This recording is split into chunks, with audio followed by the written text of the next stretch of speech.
Hot dang, it's kind of perfect because at age 55, I find that I'm walking away from the life that I thought I'd always have. It's not just leaving my marriage, divorce finalized after 27 years of marriage earlier this year. It's also leaving my home, leaving the city I grew up in, the friends I have, my community.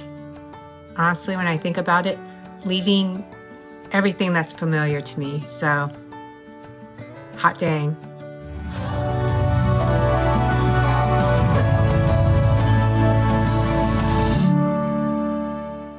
Hey guys, I found a corner in this rental house where I don't have a whole bunch of moving boxes. I wanted sort of a quiet corner so I could answer some questions. These are questions that have come in through the podcast, my podcast, An Imperfectly Perfect Life, Life Unscripted. These are questions from listeners that I've been keeping, and I think it's time for me to answer them. I have the questions written out. I don't have my answers written out. I've kind of skimmed through the questions, so I will try to be as succinct as possible. Question number one, what did your life look like before you got divorced? Honestly, it was a good life. It was a really good life. From the outside, it probably looked like a great life. We had a beautiful home. My former husband is very successful in what he does. I was a stay-at-home mom. I had, our kids were in college, 2 Labrador dogs. We went on nice trips together, had friends. I was able to volunteer. I started my writing career just shortly before filing for divorce. But yeah, I guess, it was a good life. My professional speaking coach, because now I'm a professional speaker. I have a coach that's I'm working with Craig Valentine. He has so many great phrases and sayings that he's come up with. And one of them that I repeat, that's one of my favorites now. I think I even used it for my website. I need to give him credit. It's, don't let good stop you from becoming great. And I think that's what our marriage was. Our marriage was good, at least from the outside, but that good was stopping us from becoming great. Number 2, what did you think your life would look like at this age? Well, I definitely didn't think, when I was younger, 55 seemed really, really old. It doesn't seem that old anymore. Well, 75 doesn't seem that old anymore either. But I didn't think, there are things that have happened to me that I didn't think I would have experienced by this age. At least I would have hoped that I didn't experience. I would have hoped that I wouldn't have gotten divorced. That actually wasn't in the cards. I grew up very religiously, born-again Christian was the way I was raised. So I didn't even think of divorce when I was a kid. Definitely hoped and didn't think I'd be a cancer survivor at this age. There are a lot of other things, a lot of other curveballs that I didn't think that I would have experienced by this age. But at the same time, honestly, I didn't think that life could be so good at this age. It surprised me, even with all the curveballs, it has surprised me in the best way. And it continues to.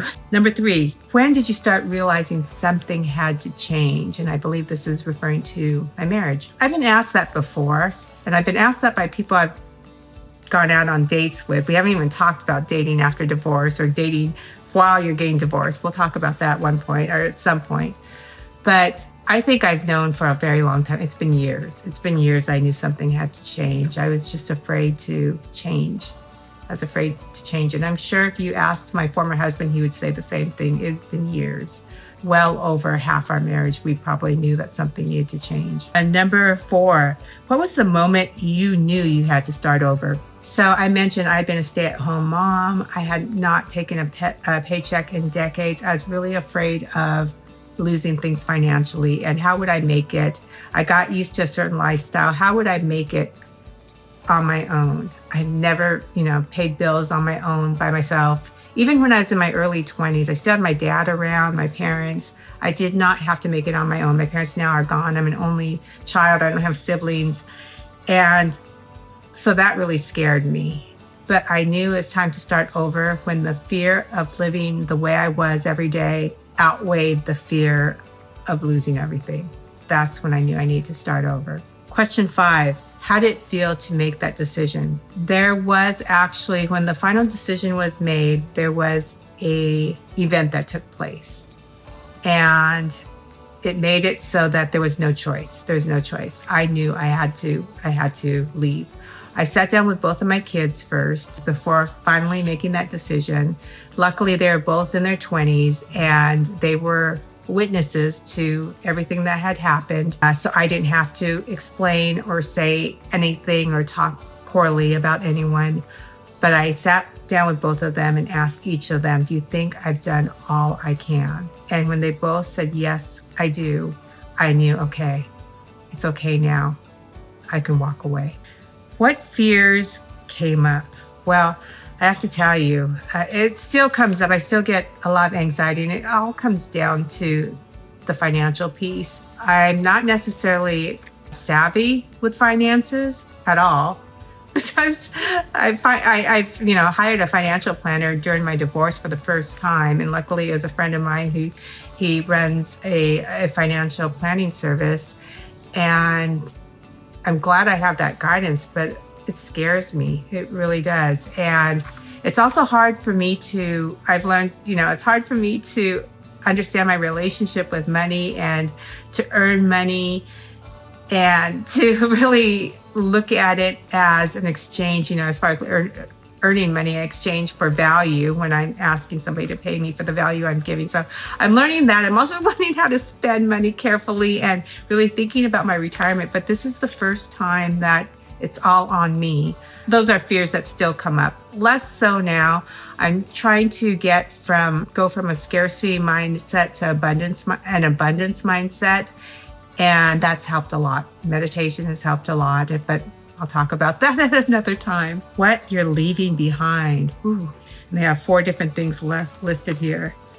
Seattle. So, I'm adopted, but I was adopted at about age 1. So I've been in Seattle my entire life. I spent 2 school years in Oregon, but other than that, this has been home. It hit me for the first time that I'm actually leaving when the other day I bought my final one-way ticket to Dallas, the city I'm moving to. And I felt like I felt butterflies in my stomach when I hit purchase on that one-way ticket. So it kind of became a reality there. And I feel like that's still sinking in. Leaving behind my marriage.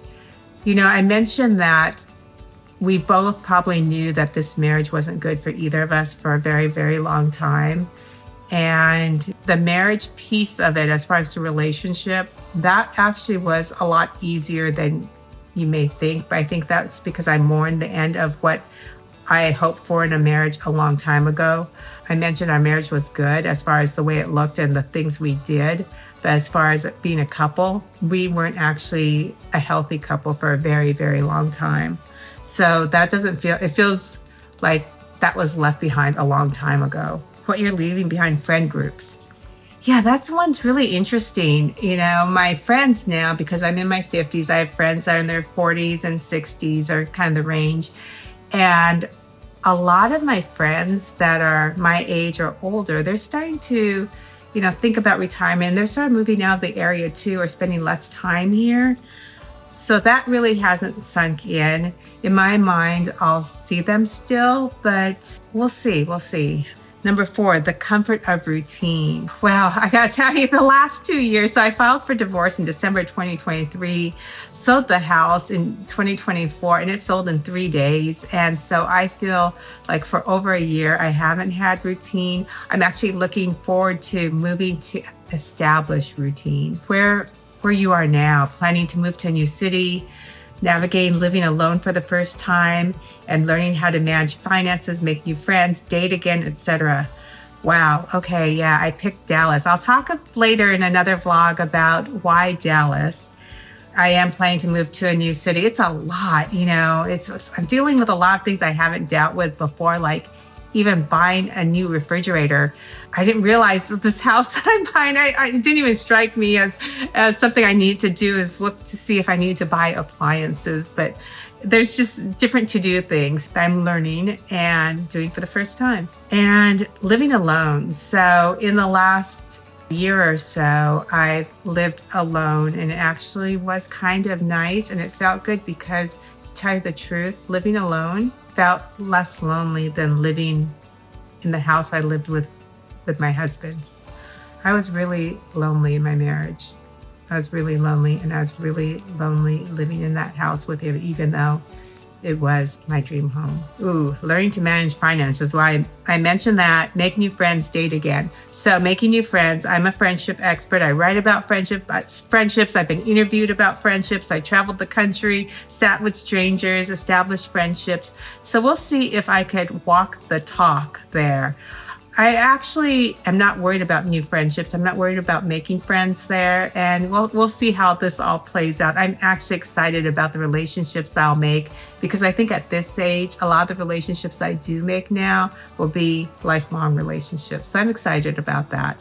And dating again. Okay. I was recently just contacted, like this week on LinkedIn by a dating professional, a matchmaker in Dallas. She found me on LinkedIn. And I'm talking to her on Monday, but I will talk to you in another episode about dating again, and how when I filed for divorce in 2023, I was 53 years old. And, after 27 years of marriage, and I'm a relationship girl. So I started doing the calculations. I thought, okay, you have to be, you want to be with someone for at least a year before you get married or whatever the next step is. And so I started thinking, well, if I wait till my divorce is final, I knew my divorce would take at least a year to finalize, and I was right. But I thought, well, my goodness, I started doing the math, and I thought, well, I'm going to be 101 before I find somebody to get married to again, or whatever it is. So I actually started the dating process during my divorce process, and I'll tell you about that one in another video. Oh, what am I hoping for? It says connections, new love, building a community of women who get it. Those are the three things listed here. Connections, new love, building a community of women who get it. Yes, I'm looking for all three of those things. I'm looking for a connection. I'm looking to build a community. I'm looking to build a group of girlfriends in Dallas, and I can't wait. Okay, actually, those are all the questions. I hope I answered them. The more this goes on, and as I get ready for this move, I'm sure I'm going to be sharing more. I call myself an oversharer, and I don't think that's the correct terminology, actually, because that's selling myself short. What I am is somebody who shares when I think it'll be helpful. I started the podcast when I started going through a divorce. I always say it's easy to make something ugly pretty than it is perfect better.